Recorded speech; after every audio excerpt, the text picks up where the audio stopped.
tunalipenda. Tuone kitu kimoja. Karafule kama kori ama katele mabados. Waraka wa kwanza Yohana sura ya 2 na mstari wa 14.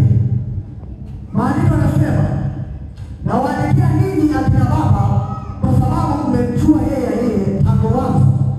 Na waandikia ninyi vijana kwa sababu mna nguvu.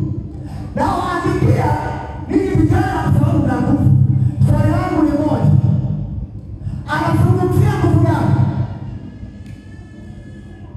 Alafu ukiangalia kwa makini anasema hivi, na neno la Mungu linakaa ndani yenu. Kwa lugha nyingine, hili andiko tayari linakwambia sizungumzii kitu cha kimwili. Maandiko haya yanakufunulia na kukuonyesha katika ulimwengu wa roho. Unaweza ukawa bado ni mtoto, wewe sio kijana. Wewe unaweza tukakaa na wewe ndani miaka 10 na bado ni mtoto. Ndio. Kwa sababu gani? Ujana unapimwa na neno kukaa ndani yako. Amen. Kwa hiyo kama neno lipo ndani yako, ukijana huko bado ni mtoto. Bwana asifiwe sana. Amen. Kwa hiyo neno la Kristo likiingia ndani yako, neno la Kristo likikaa ndani yako, alafu ndio neno linafanyaje? Linakufanya kuwa hodari. Kwa sababu uhodari unatokana na consistency. Amen. Unafanya nini? Consistency maana yake una uwezo wa kufanya ulichofanya jana leo. Amen. Tunapenda vile ndivyo. Nina nguvu leo, neno la Mungu sio? Kwa neno la Mungu limeinuliwa, nina nguvu leo kama vile leo kama vile jana sio? Hata milele. Hiyo ndio tabia. Sasa ule uwezo anasema hatimaye ndio hodari katika Bwana. Na katika uwezo, sasa ule uwezo kutoka ndani yako ndio unakuwa na consistency ya kufanya kitu cha Mungu. Maana yake ile vita inaanza wewe. Kama ulikaa kitandani miezi 6, unapambana na roho ya mauti, unapambana na ugonjwa, najua wewe ni hodari.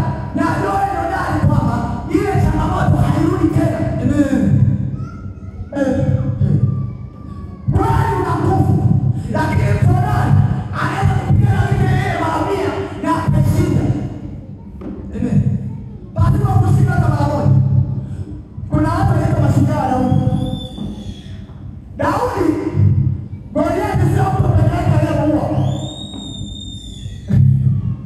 Sio Nefili. Goliathi alikuwa ni Nefili, si ndio? Giant. Sio yule aliyemuua. Ukimfuatisha mbele, alitekeleza makamanda. Kile makuu ya mashiki. Mtu hodari ana uwezo wa kutransfer, wa kuhamisha hodari wake na kupanda ndani ya watu wengine. Amen. Kwa Daudi alitekeleza wauaji wengine wa majitu. Ndio. Ule uwezo wake wa kupiga majitu na kuweza kumiliki na kuweza kutawala, aliweza kupandikiza watu wengine. Amen. Soma Biblia yako utakuta. Watu wakiwaleta mara kwanza Daudi wakati anafika vitani hakujua kama majeshi ya Bwana yanatokana.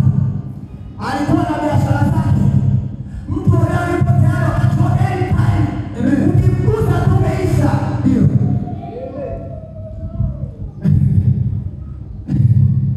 Haleluya. Amen. Mtu tayari umeisha. Anaweza nimekwambia kuna hodari kwenye maeneo mengi. Na nimekwambia kuna hodari kwenye eneo tofauti tofauti.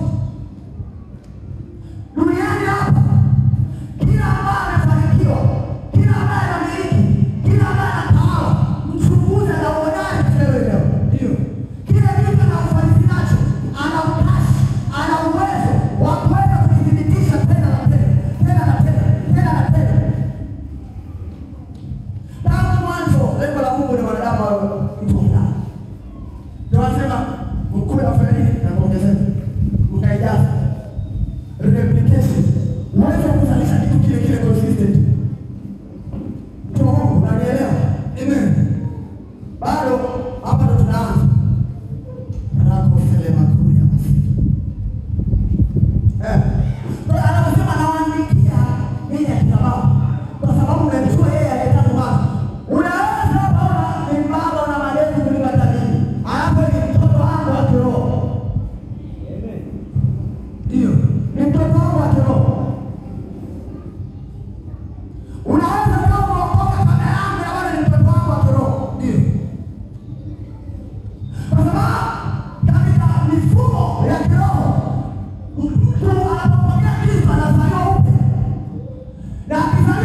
anahila.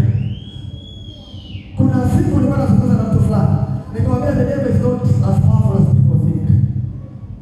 Shetani tumeoverestimate, yani tumempa utukufu ambao hastahili kuwa nao. Tumempa mamlaka ambazo hastahili kuwa nazo. Tumempa kichwa kwa lugha nyepesi. Maandiko katika kitabu cha nafikiri ni Ezekieli 28 kama sio 12, kuna watu wanazungumzia kwamba jinsi alivyoanguka. Sio? Maandiko yameelekea kwa shetani. Na maandiko yanasema wazi watu watakuona, watakushangaa, wakisema je, hiki jamaa kilichosumbua wewe. Ibilisi anahila. Ibilisi ni mjanja. Yeye ibilisi maana anafaa. Maana ni jabao. Ibilisi tusielewa. Sawa. Wewe hapa ni injinia, sio? Lakini wanapita injinia, sio? Lakini injinia maana yake inatafsiri sawa uhodari wako katika kitu fulani. Unaelewa? Hivyo ile ibilisi ni kama inatafsiri uhodari wako katika kitu fulani. Hilo ndio jamaa maana yake ni mtu ambaye sawa anagongelea, anaweka msukumo, anaweka mgandamizo mpaka apite. Maana yake ile ibilisi sawa kwa lugha nyingine inakwambia hivi, shetani ni consistent. Kwa lugha nyingine ni hodari. Umeelewa? Kwa lugha nyingine ni hodari. Kwa hiyo Efeso 10 inakwambia hatimaye ni hodari. Kwa sababu unapomana naye wewe ni hodari. Na hodari kama Goliathi anahitaji hodari mwenzie kama Daudi apigwe aanguke. Ile vita ilikuwa ni ya kiroho. Kati ya Goliathi na Daudi ilikuwa ni ya kiroho. Alipekani mtu mmoja aseme, "Tokeni huko, nileteni shujaa wenu wote." Walishaomba na maneno kama wengine wetu hapa. Na Mungu akufungue kwa jina la Yesu Kristo. Amen. Kile kwa makini tutakuongeza kitu. Na ndio tunaona kwa sababu tunapata tunashirikiana hivi. Tunaweza tuendelee sawa. Amfanani na jirani yako amfanani kidogo. Mcheke kwa mfanani kidogo na jirani yako amfanani. Mmebishana kidogo kwa sehemu kubwa. Wewe jirani yako sio ndani kama wewe. Yesu asifiwe sana. Kwa hiyo una hatari ya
Mama, kuna Mungu akasema sina mzigo wa kugombea. Sina mzigo wa kugombea.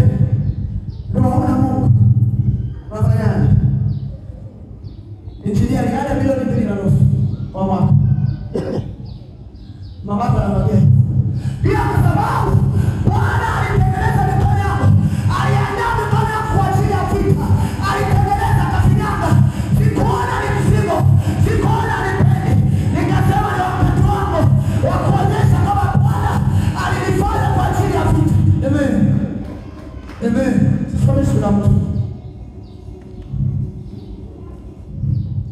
Amen. It is a decision you make.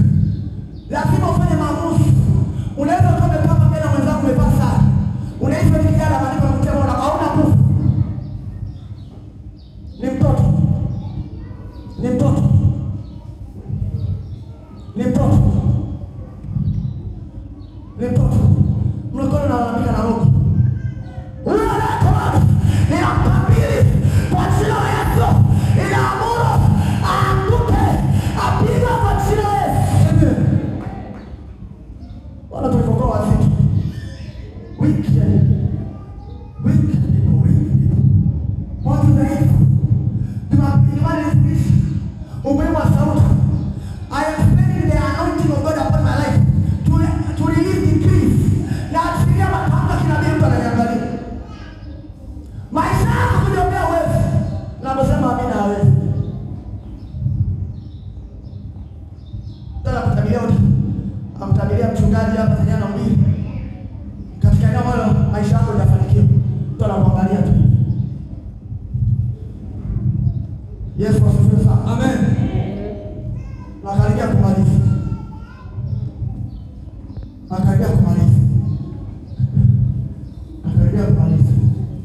Tufungue Timotheo wa pili.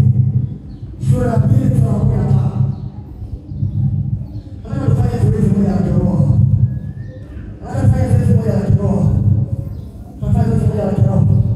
Anasema na kisha nilikuwa nimefungua tofauti. Tufungue Timotheo wa pili mstari wa 2 sura ya 2 ya nini mstari wa 15. Anasema itaidini kujionyesha kuwa umekubaliwa na Mungu, ukitakawa kiasi sababu na kwa tayari ukitumia kwa halali neno la Kristo. Maana neno la Mungu liko ndani yako. Hatuhitaji maswali. Tukikuona tunajua na Mungu. Tukikuona tunajua unapiga hatua. Tukikuona tunafahamu huyu sio wa kawaida. Huyu sio mwenzetu. Kuna mahali upo. Watu wakikuona watuone na watofauti. Watu tofautishe. Sionyeshe wewe ni Mungu. Ndio kwenye mahusiano. Roho Mtakatifu wapi? Alisema na vijana. Na jambo la mahusiano na binti vijana mzaa. Ile tukamata niambiana nini?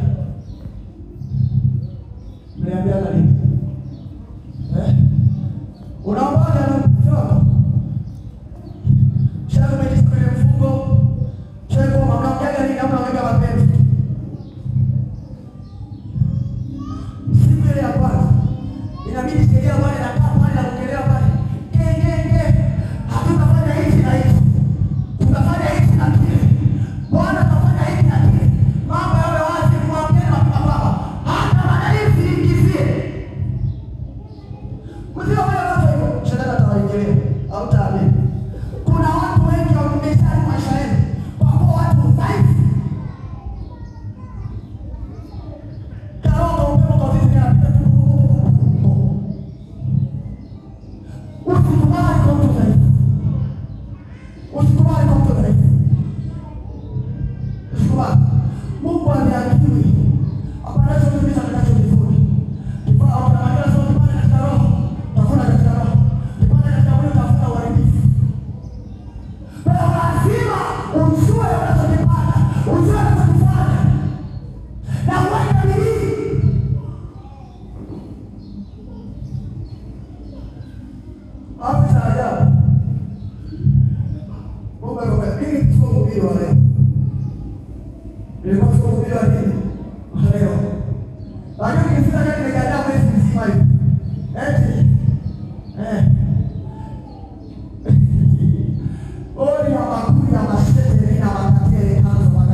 Mtu hodari anajua aseme nini saa ngapi kwa nini. Sio kila wakati wewe kitu unajua. Ni mtu mkubwa. Umegusa kidogo umeshtuka. Kidogo umekutupa ngumi. Kidogo umechangia neno likakuona. Kuna wakati hata kama uko upande wa usahihi, na unachosema unajua ni sahihi. Na hilo amekosea. Lakini kwa sababu unajua hichi unasoma. Nikisema hapa sasa hivi madhara yake kwa haya. Nikisema baadaye madhara yake kwa haya. Hata kama sasa hivi. Lakini kuna watu kwa sababu wanajua yuko sahihi akasema kwa maisha yake. Sijafika pale kupenda kufika. Lakini naomba nimalizie andiko la mwisho. Tufanye hizo hizo za kiroho. Nilisema na maliza haraka sana. Nilisema na maliza haraka sana. Tufungue Yoshua sura ya kwanza mstari wa 6. Somo lilikuwa mtu hodari. Wewe uliandika nini? Hata kama ulikuwa rohoni utaona niongeze. Ndio ujipime hapo sasa. Somo lilikuwa mtu hodari. Yoshua sura ya kwanza mstari wa 6. Maandiko yanasema, "Kuwa hodari na moyo wa ushujaa. Maana ni wewe utakayewarithisha watu hawa nchi hii. Leo pia na mazao ya kwamba nitawapa." Bwana anasema, ni wewe utakayewarithisha vizazi vyako. Ni wewe utakuwa wa kwanza. Wewe utakuwa wa kwanza kufanya kitu ambacho vizazi vyako vilishindwa.